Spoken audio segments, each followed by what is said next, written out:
অনুষ্ঠান বাড়ি মানেই কুমড়োর এই রেসিপি। তো এখন আপনারা আপনাদের বাড়িতে এটা আর বানাচ্ছেন না, তো এটা খুব ভালোভাবে কীভাবে বানাবেন সেটাই আজকের ভিডিওতে আমরা দেখাচ্ছি।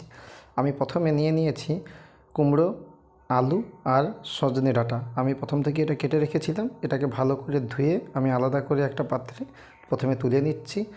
এরপর আমি একটা কড়াই নিয়েছি। কড়াইয়ের তেল গরম হয়ে গেলে এর মধ্যে দিয়ে দিচ্ছি পাঁচ ফোড়ন দেওয়ার পর আমি এর মধ্যে দিয়ে দিচ্ছি 2টা তেজপাতা আর একটা লঙ্কা দিয়ে এটাকে ভালো করে ভেজে নিচ্ছি।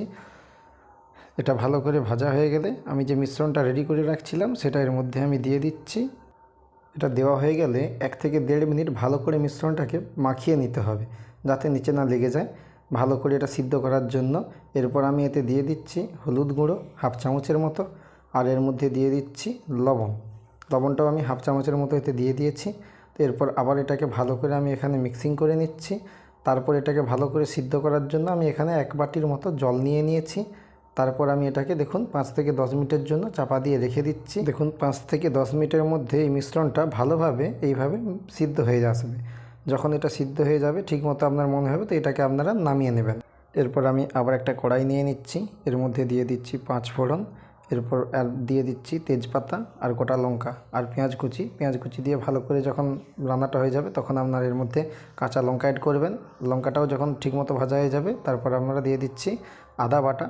আদাটাকে এর সঙ্গে যখন দিবেন ভালো করে একটু নাড়াচাড়া করবেন, কারণ নিচেতে লেগে যেতে পারে।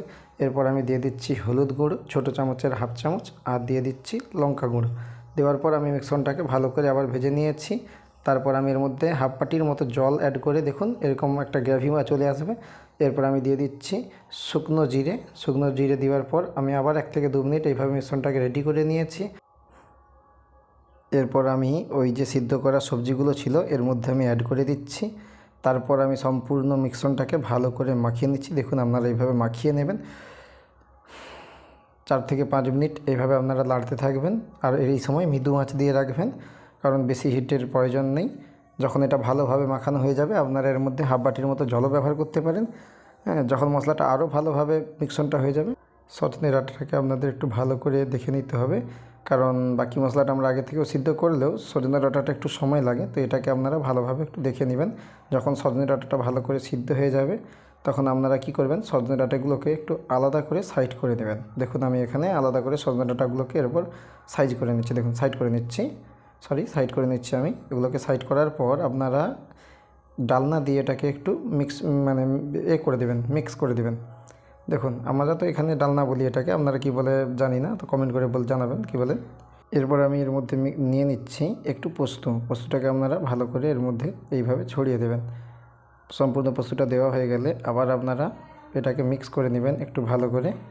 তারপর আপনারা এর মধ্যে একটু গুঁড়ো মশলা দিয়ে দেবেন, যেমন এলাচ, লবঙ্গ, দারুচিনি আর জিরা একসাথে আমি মিক্স করে রেখেছিলাম, সেটা সামান্য পরিমাণ এর মধ্যে দিয়ে দিচ্ছি। আর আপনারা এতে সামান্য পরিমাণ চিনিও ব্যবহার করবেন। আমি এর আগেই ব্যবহার করেছি, তো আপনাদের সেটা দেখানো হয়নি, তো আপনারা সামান্য পরিমাণ চিনি ব্যবহার করতে পারেন। তাহলে এর মধ্যে একটু মিষ্টতা ভাবটা আসবে, তো খেতে ভালো লাগবে।